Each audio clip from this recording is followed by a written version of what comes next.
Okay, we're recording. I am Brandon Polite, professor of philosophy at Knox College in Galesburg, Illinois, and I'm joined by Matt Strohl, who is professor of philosophy at the University of Montana. Matt, thank you for joining me once again. Happy to be here, Brandon. I always look forward to polite conversations.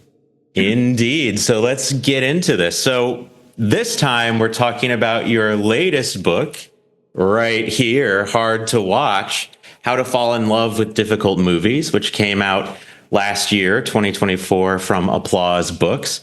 And unsurprisingly, and I've told you this before, I absolutely love this book. And thank you. Highly recommend it to anyone who's interested in philosophy of art, philosophy of film, aesthetics more generally. Absolutely terrific. And I think the place for us to start this conversation is roughly where you start the book. And, you're giving an account of the value of difficult movies, and difficult in multiple senses, which we can get into.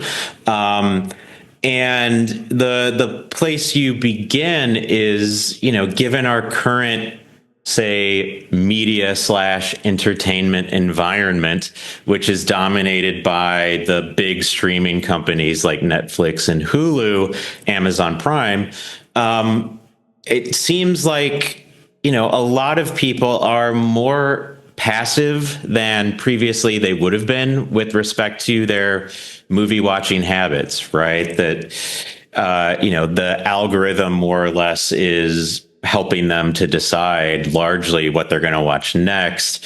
And you find this problematic. And so could you talk us through what you take the problems with this to be? Well, so I have many concerns about this, but one of the biggest concerns is that by shifting our role, the audience's role, the consumer's role in the selection process, that it transforms that role from active to passive. Now there are there's other distribution models that are also passive. Like, for instance, when you only had 3 channels on TV and that's sort of all you get, that's another kind of passivity. But I'm thinking more in contrast to like more recent alternatives, like the difference between, say, going to a video store or a library, or even using the Netflix DVD rental service, where you are proactively selecting and picking out the things that you want to seek out, and versus the algorithm feeding, where again, people, it's still possible to be a seeker, to like search things out, but there's the whole system is designed to situate you passively, so that you like open the app and it makes suggestions right away. And there's a sense in which, if the algorithm is working the way it's supposed to, people should almost always be choosing the stuff that they're offered and not like digging through to see what else there is, right? Because the whole point of the algorithm is to give them something they're going to want to pick, right? And here's the concern I have. I mean, again, I have many concerns, but like one very relevant concern is that this shift from active to passive will also lead them to make different programming decisions according to the kinds of things that people are more likely to sort of just passively soak up and not get sick of it, not get bored of it, not want to unsubscribe from the service, not going to want to switch to a different service, right? Like, what's going to be if we passively feed somebody something, what's going to be effective at keeping them paying for our service? Like what? And I think it's going to be very different from the kinds of things people might actively choose under a different model. So one of the things that I'm trying to do in that first chapter of the book is get people to see that like the shift in the technology leads to a shift in your habits, and it might be so seamless that you don't even notice it happening. Like you might it's from your perspective, you're just watching stuff on TV that you like, right? But what's happened is you've drifted from having an active role in selecting those things to just like watching what Netflix is shoving down your throat, right? That's the big initial concern. Okay, and with respect to that, then why should people care about this, I guess, right? If you're enjoying the movies that the system is feeding you. Or, I talked to Jenny Judge a while ago about Spotify, right, with respect to music, and it's very parallel sort of thing that's happening there, right? If you're getting enjoyment out of whatever the algorithm's giving you, what's wrong with continually just like allowing it to spoon feed you the things that you find valuable? I mean, I think so. It really depends on what your values and priorities are. So, the way the book is framed, the title of the book is How to Fall in Love with Difficult Movies. Like, right. So there's a sense in which I'm assuming that if you're reading this book, you have a desire to somehow or other, what your current consumption is not what you want it to be, and you would like to challenge yourself more. You would like to branch out more, right? If you don't want to, well, maybe there's some reasons why you should want to, but that's not my main job here in this book. I'm the book starts from the premise that you bought a book with the title "Hard to Watch: How to Fall in Love with Difficult Movies." So it starts with the premise that you have that desire. Now, however,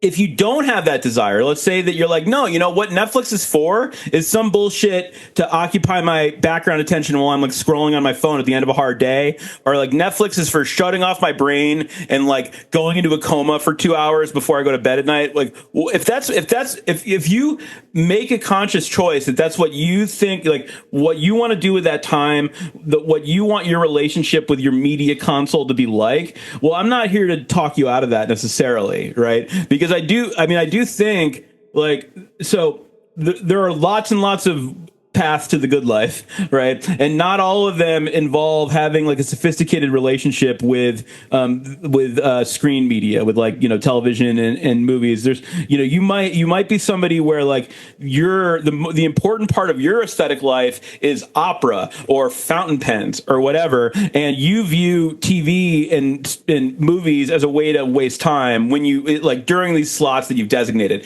Again, understandable, right? But the concern that I do have that I think will apply to a lot of people is that sometimes the technology can lead to a mismatch between what you think would be best and what you're actually doing. Right. So if what you think is best is no, Netflix is for wasting 2 hours every night. OK, you're doing it. You're wasting 2 hours. Well done. But if your rather with thinking is boy, I really wish that I could use that time that I spend in front of the TV. I wish that was more fulfilling. I wish that was adding more to my life. I wish that instead of watching crappy serial after crappy serial that adds nothing to my life that I never think about again, I wish I could use that time more productively, right? That's where I think you need to become aware of this, where look, well, that's going to require active intervention, because if you just sort of passively cooperate with the technology, it's going to funnel you down this path of just sort of soaking up what the algorithm is feeding you. So the technology is working against your goals, if those are your goals. Right. So again, the premise. So I'm not automatically denouncing someone who uses Netflix as a time waster. I just think that most people don't want to waste that time, that they would rather have that time be more valuable. Yeah. And you just mentioned a term that's really important in the book, which is this notion of an aesthetic slot, right? Yeah. That, we only have so many hours in the day. Some of them are going to be filled with work. Some of them are going to be filled with sleep, right? But then we have this other time in between where it's, what do we do with that? Do we go out and socialize? Do we play poker online? Do we watch sports? Do we watch movies, listen to music, etc.? Yeah. And so it becomes a question of, well, what do we do ultimately with the limited time that we have available to us? And sometimes, as you're pointing out, we just need that time to decompress. And one very good way to decompress is just watch, trashy TV or, something that's just not difficult, right? Totally. Your book is on difficult movies, and sometimes we don't want those difficult movies. We want sort of the easy things that can just help us decompress. But when we want something more, your point then is that Netflix, Hulu, Amazon Prime, Disney Plus, more often than not, aren't going to give us that. not only that, they're actually conditioning us to like dull our desire to want more, right? It's very much like a dystopian sci-fi thing where it's like it's something it makes us forget that we're discontent, right? I have a particular concern because I mean, this is understandable and this is true with music as well. Like, and I recognize this because I love music, but I'm not like one of these people who has to have like the highest fidelity possible reproduction. I made a decision a long time ago to not collect vinyl, and that decision has saved me many thousands of dollars and hassles in moving. Right, so it's like I listen to a ton of music all the time, but like I do use Spotify. I do use like streaming because for me the convenience is sort of worth what you give up.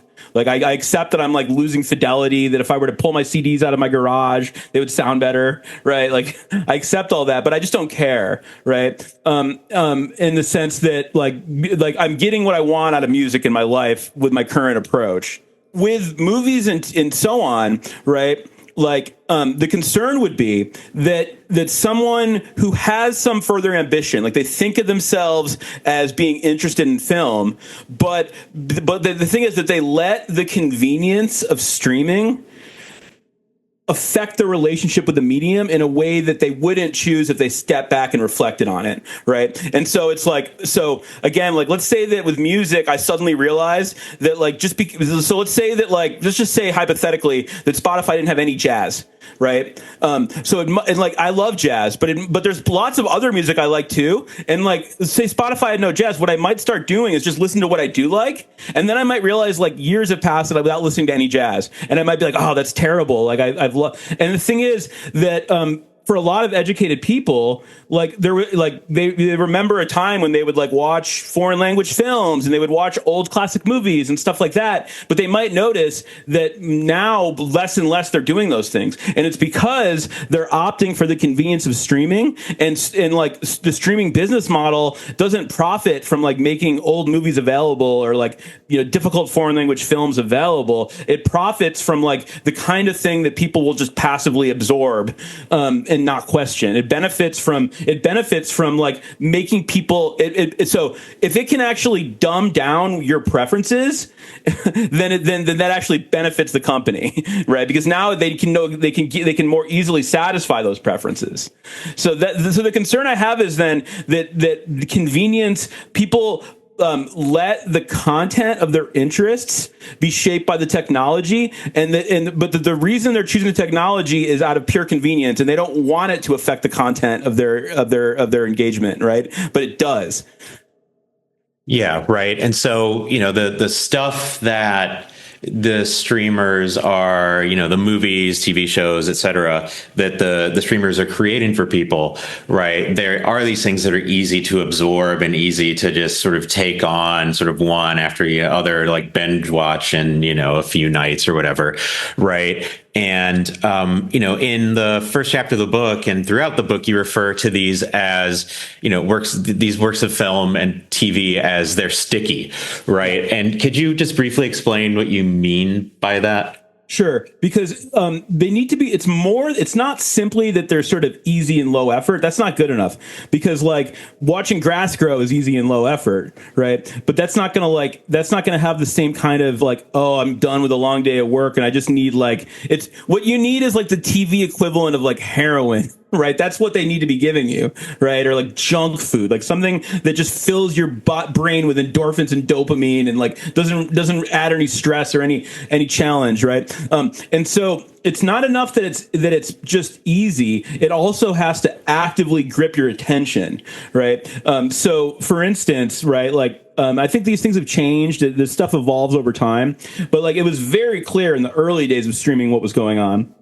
There was an arms race for addictive serial TV where, it was like HBO had The Sopranos initially, and then there was like, every different variation of the serial TV show. And what those shows did was they, through various narrative mechanics, they hook your interest because there would be some event and you would want to see the consequences of it. So you got to watch the next episode, or there's some mystery and you want to know the solution, or there's a cliffhanger at the end of this season. So you want to watch the next season. Right. So like the sticky content, when when I say sticky, it's the stuff that actually takes active effort to break yourself away from because it's captured your attention, right? And like, again, I think that was crystal clear how that was working in the early days of streaming, where it was like, you got to subscribe to Netflix if you want to see the next season of House of Cards, right? And I think today it's a little more diffuse than that, because the market has become so saturated with serial TV that like it's very hard to pull off like a must see, like the kind of like water cooler show that you feel like you need to see to be part of the conversation. There are some,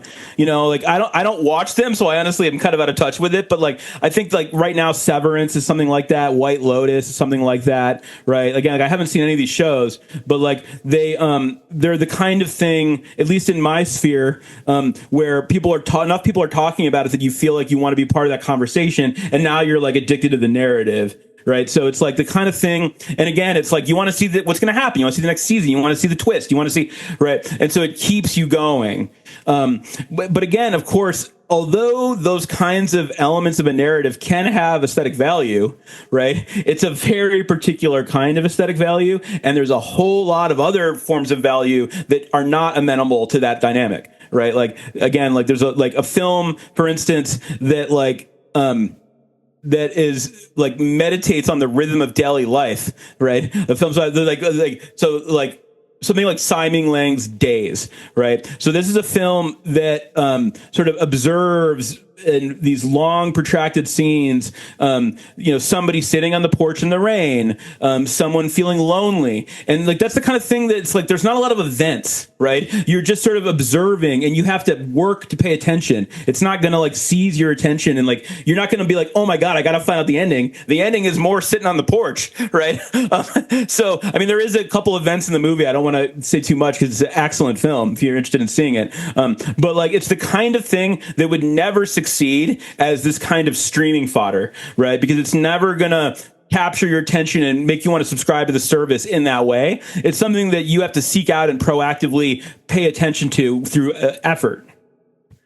Yeah, right. And I feel like, there's a really deep underlying worry here, right, that you're getting at that relates to something you talked about in the previous book, Why It's Okay to Love Bad Movies, right? And in there, you're taking Rotten Tomatoes to task, right, for this aggregation of critical reviews, and this is something you talk about in Hard to Watch as well, right? Where ultimately all it's saying is whether good or not good, right? And that good could mean C-, right? And as long as you're getting a C-, that's good. And that gets, 100% on Rotten Tomatoes. And so that then leads to this incentive structure for, film studios to produce more movies that are gonna check off the various boxes needed to, get the high score on Rotten Tomatoes, right? And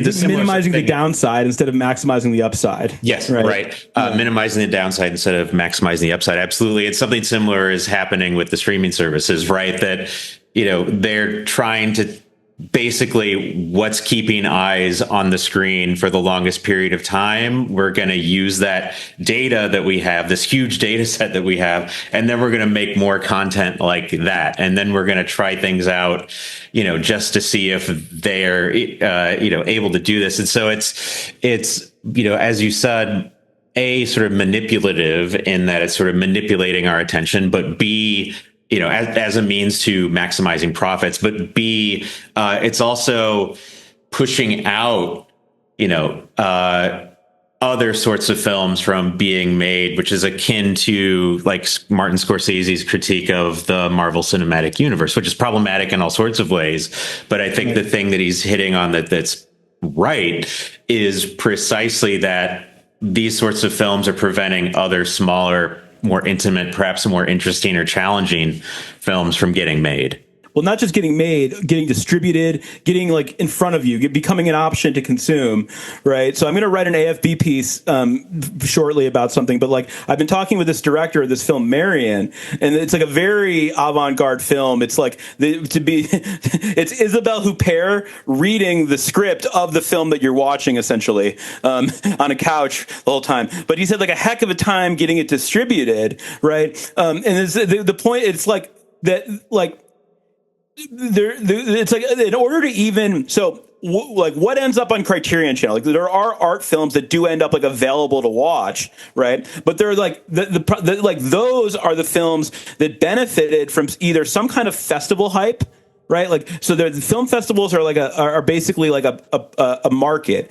right? They're a place to sell undistributed films to distributors, right? And that, so it's just more marketing, right? It's like, how do those, so every now and then a film might sort of squeak through on merit. It might just be like somebody wants to distribute the film because they believe in it. But again, like everybody's attention is so limited. And so the things that you end up considering are the things that have the discussion and the hype already behind them, which is just all marketing. So what I want to, part of what I'm trying to get people to recognize here is that you're like letting the commercial interests program your aesthetic life for their benefit. You're not programming your aesthetic life for yours, like to a certain extent. The more you go along with the corporate distribution models, the more that's true, right? Because again, the models are not designed to like give you opportunities for a thriving aesthetic life. That's absolutely not the goal of the distribution models, right? Even the good ones, like even like Criterion and so on, it's still a business. And it's like, even then it's the stuff, it's not Marianne, it's the stuff they can make money on, right? That is getting distributed. Yeah, and I feel like this relates to an issue that you touch on in the book, and in particular in your chapter on boredom, and boring movies, right? And the value of boring movies, that so many people equate cinema as a form of entertainment, right? That this is a form of entertainment. This is what cinema is supposed to do. And so if I'm not being entertained, this is therefore a failure of whatever film it is I happen to be watching, or whatever television series it is I happen to be watching. And this is something, that having taught a lot of films over a lot of years, this is something that so many students point out, that this black and white old film in another language is something they'd never encountered before, and they were very resistant to it. But then, having done a few of those over the course of, a term, they're able to like, there's actual real interest and value here, right? And it's because they've been conditioned to think of cinema as sort of this mass form of entertainment, when in fact there's more value to be had in film than mere entertainment. So talk us through that idea. Sure. Well, like and again, this is another sort of active passive issue, but often people treat movies and TV shows as though the way it works is that you're like a passive receptacle for value. So you just sort of watch the movie, watch the show, and like the sign that it's valuable is just that you've received some value from it, right? But I think this in general, like for aesthetics broadly, this is the wrong way to think of it, like the sort of receptacle being filled model, right?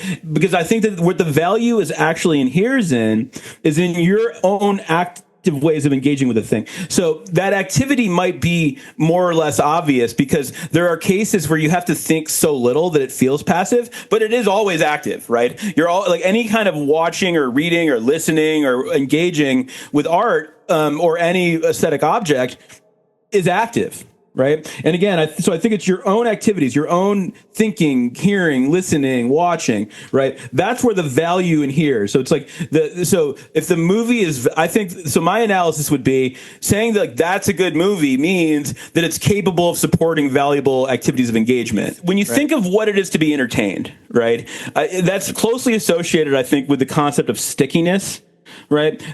Because entertainment means something like, I got taken for a ride. I just sort of sat there and, 2 hours passed and I had a good time and I didn't have to do, it's like, so entertainment sort of situates you as this sort of passive, like you're on an amusement park ride or something, like you're just along for the ride. And if it's a good ride, you've been entertained.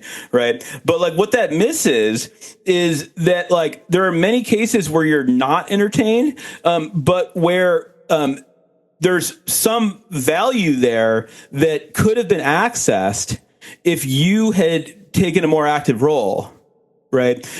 So it's like, just imagine someone, for instance, imagine like a novel where it's a mystery, but it doesn't tell you the answer to the mystery, but everything you need is there to figure it out. Right. So imagine the two people read this book and one of them says, well, that was terrible. There's no solution to the mystery.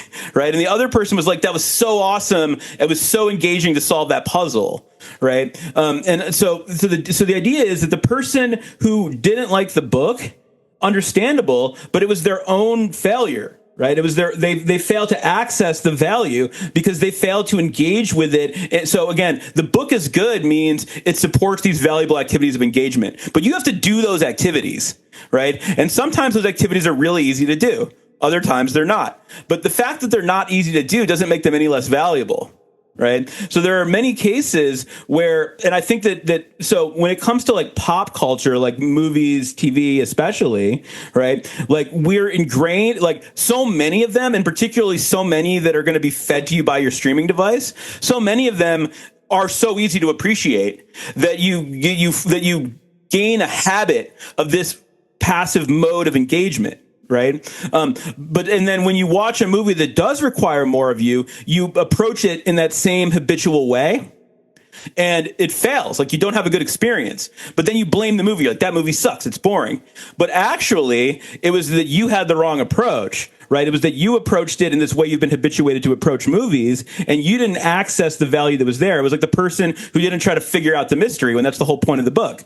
Right. So the idea is then that I think that the key step of humility here, right, is to recognize that it's not simply the movie's responsibility to deliver value to you. It's also your responsibility to access that value through finding the right kind of engagement. Now, it might not be worth it. You might be like, you know what? I don't want to engage with this thing. Fine, but don't think you know it's bad. Right. That's the humility, is that like if you haven't actually tried to engage with it on its own terms, then you don't have standing to make a judgment about it.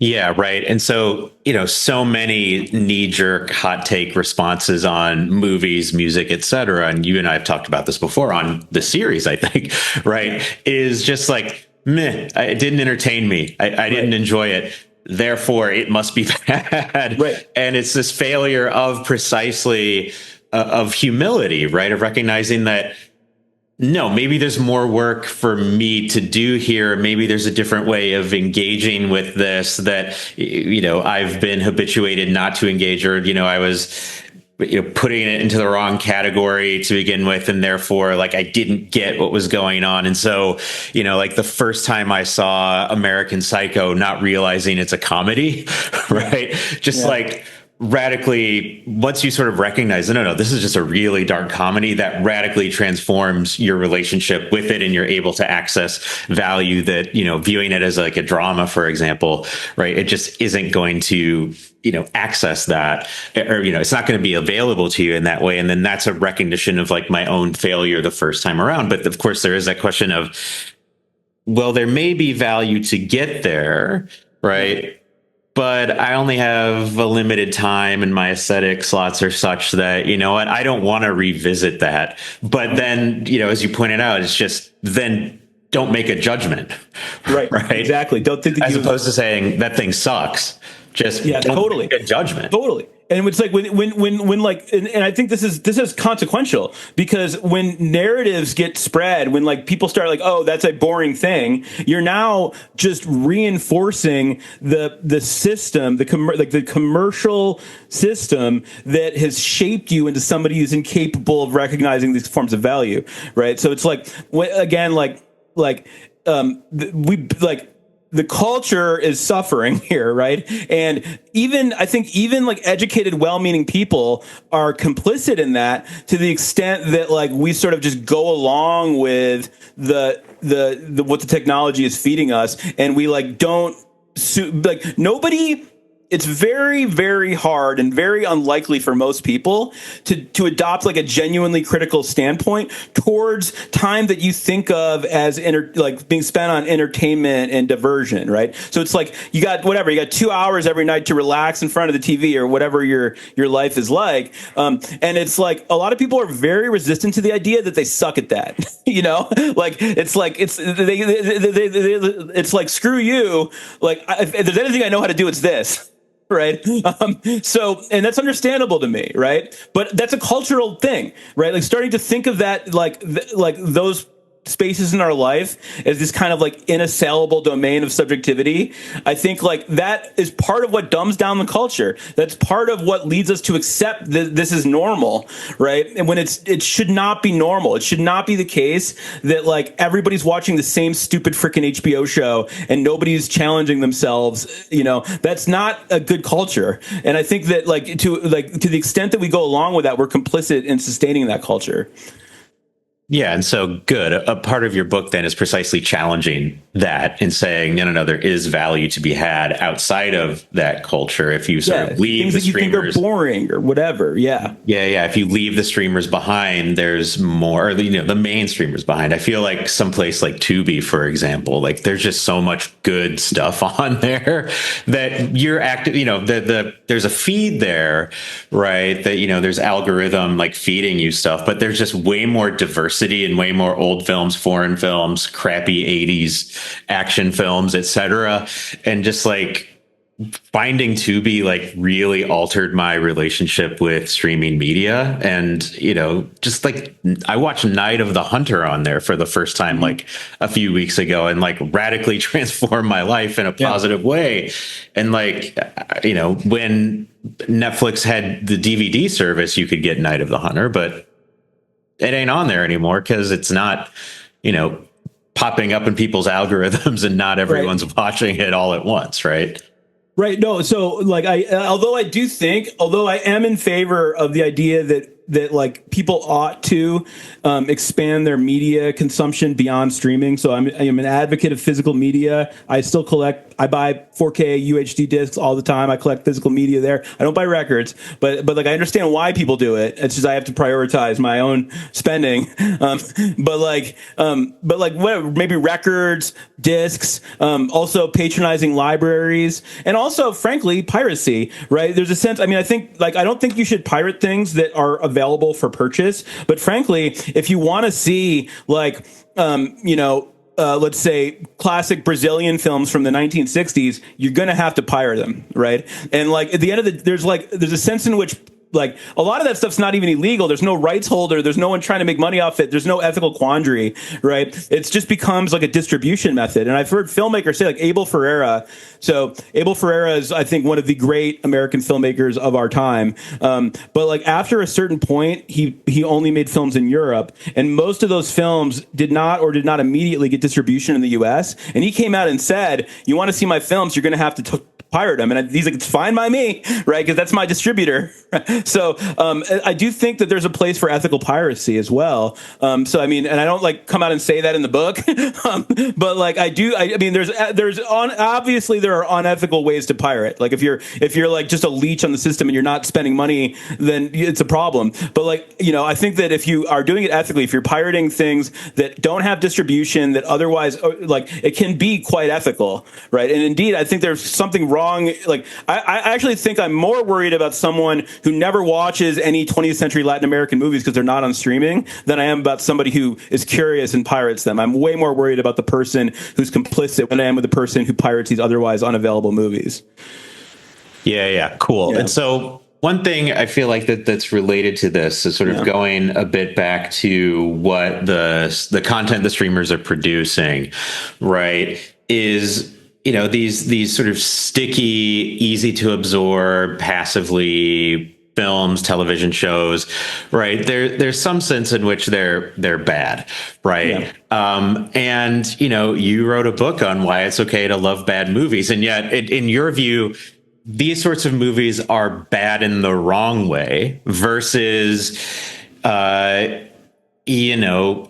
70s, 80s ninja movies from the Canon Group, right, are bad in the right sort of way. And so how do you distinguish the different forms of badness there, sort of the ones we should engage with versus the ones we should consider not engaging with? Well, what I want to be careful about here is what I don't want to stipulate is like that I'm the one getting it right. So it's just like you just my taste is the right taste. That's not the view, right? To be clear. When I say that, so in the previous book, when I argue that some movies are so bad they're good, what I'm talking about are movies that break the rules in some way, that violate the norms in some way, and become interesting by breaking the rules in interesting ways. And indeed, Tubi. So, although I do think you need to move beyond streaming, you could also need to sort of learn to harness the potential, that streaming does have. And you mentioned Tubi. Tubi is an incredible source for all kinds of weird, low budget junk that's actually awesome. Right. So it's like, I'm strongly in favor of that stuff, but like, there's a difference. First of all, like, so when I'm talking about the streaming stuff being quote bad, right? I'm talking not just about its aesthetic value, but about, so you can sort of admit that something is valuable taken in its own right, but still think that like it has a negative influence and it leads you down a less valuable road, right? So it might be like, I don't watch Severance. I don't know if these are even good examples. Like some of these shows, like it might be that like there's something interesting there about that show and that people that watch it do get some value out of it, but we could still worry that like following this pattern of like, oh, people are talking about this, it's viral, therefore I'll check it out, and now the algorithm is recommending more of things like that to me, right? I still think that like what's bad is that passive consumption model, right? So even if it's like a good show, this is still like a bad way to consume it. But beyond that, there is room in my overall system here for some things to just be simply bad and not in a good way, which is that, so the things that are bad in a good way, remember, I think that the value, the goodness has to do with their ability to support engagement, right? And so what kinds of engagement do they support? And I've seen like philosophers writing essays about Severance, about like the philosophy of mind and Severance or whatever. So obviously it's enabling some pretty high level engagement. There's people are finding interesting things to say about it, sure, right? But like there are also streaming products that aren't designed to do that, but are rather designed to be something that's easy to ignore while you like scroll on your phone, right? And there's so like, and again, like I think a lot of these streamers are like that because it's like you have there's so much filler, right? And they're like, it's like a lot of these episodes, there's like one significant event, right? And it's like you can sort of ignore everything but that event. And that event is positioned at the beginning or the end or whatever. And they're sort of designed to be watched with lax attention. Like you can basically miss an entire episode and you've missed almost nothing. There's only one event, right? It's like a story that could have been a 90-minute movie becomes like an 11 episodes in this way. And again, like what I worry about is the kind of engagement it's encouraging is not valuable engagement, but this kind of like, again, like people are on their devices constantly, right? Like if you're on your device while you're watching something, then you're I don't think you're getting much value out of it, right? If that's possible even, right? Then it's like you should, if you're on your device, you should feel like, holy shit, I'm barely able to, I'm like missing the value of this. If it's something that you can be on your device and like occasionally look up at and you're getting all the value out of it, there's not much value there, right? It's like because again, if the value is in engagement and it's not demanding your engagement, right? So a lot of this stuff I think is bad in the sense that it doesn't enable any kind of valuable engagement. It's just sort of there to be ignored. Yeah, right. And so, maybe this is a time to talk a bit about boring movies and good boring movies, right? Movies that are boring in a good way. And you've mentioned one example already. And, I think that there are movies that are boring and good and movies that are boring and bad. I sent, one example that immediately came to my mind was the film Nacho Libre, which I love Nacho Libre. So you're not going to get sympathy from me on that. I mean, the other one was Cats, which I know you love also. I also love Cats. But like, Nacho Libre, I sat there in the theater and didn't laugh a single time. And just like, when it was over, I was like, okay, I've seen this. That's a movie that happened. But it was, and again, maybe there's something wrong with me on that particular occasion, and maybe it's worth revisiting, maybe not. But, there's value, I think, to be had if we, again, shift outside of the model of film as entertainment to, precisely spending time with slower paced, longer sorts of films. Yeah. So good, boring, bad, boring. Right. But first we got to say what boredom is. All right. So boredom, and again, there's lots of literature on this, but if you sort of put it all together and you look at the leading theories, you could say something like this, right? It's like a sense of meaninglessness. It's a sense that like what you're doing right now lacks meaning and purpose. And then but it's also a motivational state. It's like because there's lots of times it's like you can feel perfectly relaxed and not feel a sense of meaning and purpose, but also feel great about that. Right. You're laying on the beach. No, this is perfect. Right. So it becomes boring in like a bad way when there's also a sense of like motivation to change your situation to make it more meaningful. Right. Or more purposeful or whatever. There are why would you reach for your phone during a movie? Well, maybe because you're bored, right? So like, and again, it happened the other day. I was watching a movie and I'm like, I don't even want to say what it was because I don't want to like, pick on one particular movie, but I was like not feeling it, but I was far enough into it that I wanted to finish it. And like, at a certain point, I was like, I'm going to look at my phone, right? Which I try not to do during movies. But like, the thing is then it's because I'm motivated to change my situation. So now instead of this sort of feeling of meaninglessness, like, why am I sitting here watching this, wasting my time? I'm now like, well, at least I'm getting my Amazon shopping done or like checking on the sales or whatever, right? Or like checking my email, right? But that's a way of changing your situation so it becomes more meaningful or purposeful by disengaging with the artwork, right? Now, there are some artworks where you have the option to double down on your engagement as a way of seeking meaning or purpose, right? And just imagine like a painting that is like mostly white, but that has like, if you get close to it, you start to realize that there are some very faint, barely visible patterns underneath. And you might like, let's say somebody leaves you in this room with this painting. You're they're like, wait right here for 20 minutes. I'll be back. And I'm bored. Like, my phone's not working. I don't know what to do. I guess I'll just look at this painting.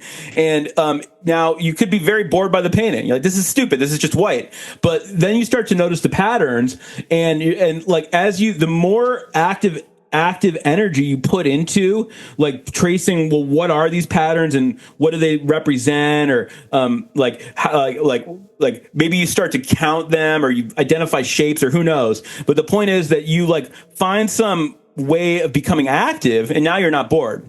Right. And I think that a lot of times when we say a film is boring, pejoratively, it's like boring in a bad way. What's actually happened is we gave up too fast. Right. Like it's like you have this initial perception of like this is meaningless and purposeless. And your first move is to grab your phone. OK, you've given up. Right. Understandable. But like it's very possible that you've left possible avenues of engagement unexplored. And had you followed those avenues of engagement, the work might have started to become interesting to you. And now what I argue in the book is that this is actually an artistic strategy that many, and I think because film sculpts in time, right? This is, I think, in particular, a strategy that many filmmakers have adopted as a way to access like special forms of value. So, and I think the paradigm example is Andy Warhol. Now, everybody's heard of Andy Warhol's Empire. It's like, oh my God, it's the most boring movie ever made. It's just the Empire State Building for 8 hours, right? But of course, Andy Warhol knows this is boring, right? This is not like, oh, whoops, like I didn't realize people were going to be bored by this, right? And you might think that like what the work is doing is like prompting you to find ways to occupy yourself for 8 hours with this image, right? And like, so now that's an extreme example. You might think like, okay, shitty artwork, right? I mean, I actually think there's a lot to be said for Warhol's films, but like say we don't want to argue that point. Just take a more typical, less extreme example, like the movie Days that I mentioned, right? Where it's like much of the movie is like it's set in Taiwan, there's two different men, and one of them is wealthier and older, one of them is poorer, is like an immigrant, and you switch back and forth between their lives. And like in one scene, for instance, the guy is washing vegetables for 10 minutes or whatever, right? Now, there's so much going on that you could either be like, this is freaking boring. This is 10 minutes of washing lettuce. I'm going to look at my phone. Or you can start to study all the intricate detail of the composition of like, what are we hearing? What are the sounds we're hearing? Like, what is this guy's posture as he does this? And if you pay really close attention to that scene where he's washing vegetables, well, there's another scene later where there's actually kind of a payoff, because what happens is halfway through the movie, the one man gives the other man a massage. Okay. So it's like you've been watching them just sort of in their daily lives, like bored, lonely, washing vegetables. And then there's this central scene where he gives him an erotic massage. It's sexy. Right. You see that the same kind of care and attention that he gave to the lettuce, right, is like present in the massage. So the lettuce scene actually turns out to be like an important bit of characterization. And you start to see this man as like caring and nurturing and like the way and like purposeful in the way that he handles sort of different areas of his life. And again, like that's something that can become very engaging if you watch the movie with close attention, versus if you might have been like, okay, nothing's happening, I'm on my phone. Oh, cool, a massage. That's sexy. And then you move on. Whereas if you had not been paying close attention, you would not draw this connection. Right. But my point is that like as an antidote, so you can think that what the filmmaker is doing is not giving you very much to pay attention to, essentially boring you. You're going to feel bored for a second there, but in order to prompt you to pay attention to different things than you ordinarily would. Because again, this is back to these habits I was talking about, right? Like you get habituated to certain activities, certain modes of engagement.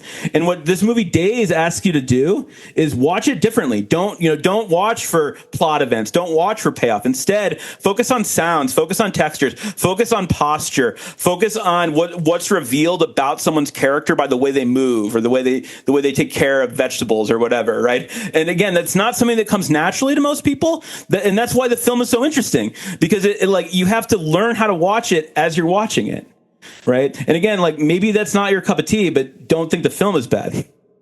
Yeah, I like that way of phrasing it, right? That you're learning how to watch it as you watch it, that the film is teaching you, in a sense, how to watch it as you're watching it. Like that's super interesting. And, the point, a point here precisely is that there's more to cinema than just the story and the acting, right? Oh, yeah. Which is sort of what we're habituated to conditioned to focus on, right? And, there's sound design, there's editing, there's lighting, there's all sorts of stuff. There's staging, et cetera, right? And, the film, if you're actively engaging with it, is you're engaging with those other things that typically are sort of receding into the background. Like, right. What's often, it's like, different, like there are all sorts of modes of engagement that a film can prompt, right? And again, like your habits might steer you towards some and away from others, right? But again, like, so the part of the why I think what do you have to get out of getting into difficult film? Like what value does that add to your life to get into difficult film? Well, this is part of the answer, right? Is that like, you become complacent with these sort of habitual modes of perception and habitual modes of engagement, and you're leaving all these other forms of value unaccessed, right? And so the point is that like if you're going to be interested in film, there's like many levels that you can take this to, right? There's like this sort of beginner level, like, like little kids watching animated movies or whatever.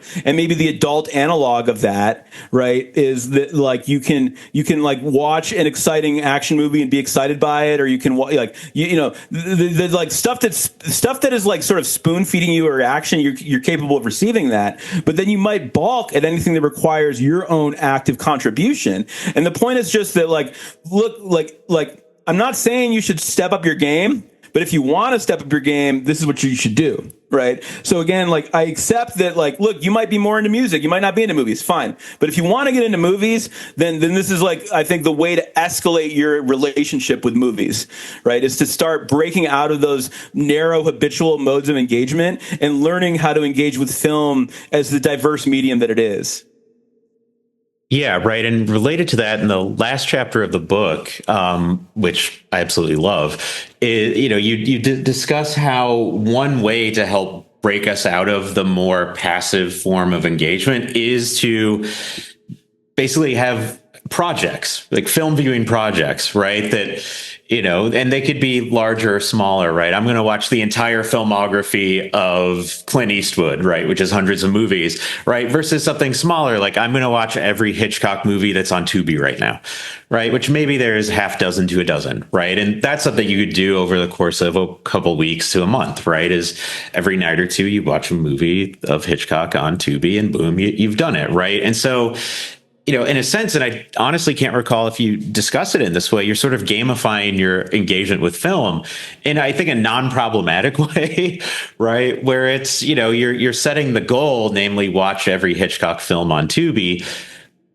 but aiming to achieve that goal is the value comes from the means, right? Of actually sitting down and watching the thing, and then you've done it. And it only becomes a problem if, like, it's merely like checking off the box, right? Like I watched the 49 steps, right? And you were on your phone the whole time. Like that's not the right way to do it. But it's, I'm going to devote this amount of time to doing this project. And so can you talk us through that idea? Because I really like it. And I think it's applicable like across aesthetic domains. Totally. Yeah. So one way. So again, like one of the concerns that we have here is that if you don't take an active role, then your choices are going to be short-circuited by the technology, and you're going to become a passive rather than active agent in your own aesthetic life, right? So but it's also like very difficult to like constantly have to be active. It's like, and again, I just think about like how much time people waste when they like decide to watch a movie, and then they spend an hour and a half picking one. You could have already watched one in that amount of time. People do this all the time. I've learned how to not do this as much, but like I visit other people and that's how it goes, and I get it, right? So the thing is, then I think that one of the key things you can do is have these projects. And they help you in many ways. Like, so one way they help you is that it's like you can condense all your activity into planning the project, and now you can just kick into the project, and you don't have to make a choice every time. You just go down the list, right? And it doesn't have to be like a director or an actor. It can be anything. It could be like a genre, or it could be you could let someone else make a viewing itinerary for you. That could be the project, whatever. The point is just to make it an organized project in some way. And I think part of the reason this is so beneficial is that this is another can of worms, but like I do think that context.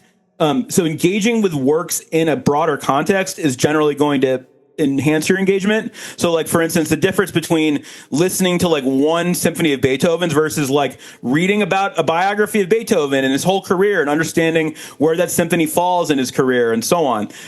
You're going to get a lot more appreciation of that symphony when you contextualize it appropriately, right? So the other reason these projects are good is that they supply context. It's like if you're watching like every Hitchcock film, you're going to gain a lot of context to aid the appreciation of each one, right? But now there's this question of gamification. So now it's like, okay, I'm going to watch all of these Hitchcock films. I'm checking them off a list, right? And it starts to become like a game. And indeed, so I think the way in which gamification here can be good is that the gamification can help motivate you, right? So it's like, and indeed, like you feel like you're getting something done. You're like, well, I can check 2 things off my list, right? And that helps motivate you to like watch those movies instead of, let's say rewatching some other movie you've seen a million times, or just defaulting to whatever TV show's on or whatever, right? So I think it can motivate you to like stick with your plan of what you think is best for your life. Right? It can help to do that. Right. And in general, like to the extent that that's what it's doing is totally harmless, right? It's like, yeah, cool. If you like checking stuff off a list, if you like to sort of add up a good score, then that helps you do it, then awesome. But there's a point where it becomes an end in itself. And like I can tell you about people like this. I mean, there's this, I don't even know who he is, but like there's this guy on Letterboxd who's logged like 40,000 some movies. And it's like, he's got a little, he's in the Guinness Book of World Records for like the most movies watched in a year. It's like 2,500 movies or something like that, right? But like they're all, it's like, it's like, oh, I watched 1,000 1-hour long B westerns, and he gave every single one of them 1 star or whatever. Like he didn't like any of them, but it was just like a way to pile, like, because they're short, it's a way to pack more movies in and like get the record. Like that, at that point, that's not art engagement, right? At that point, that's just like you're simply playing a numbers game and winning.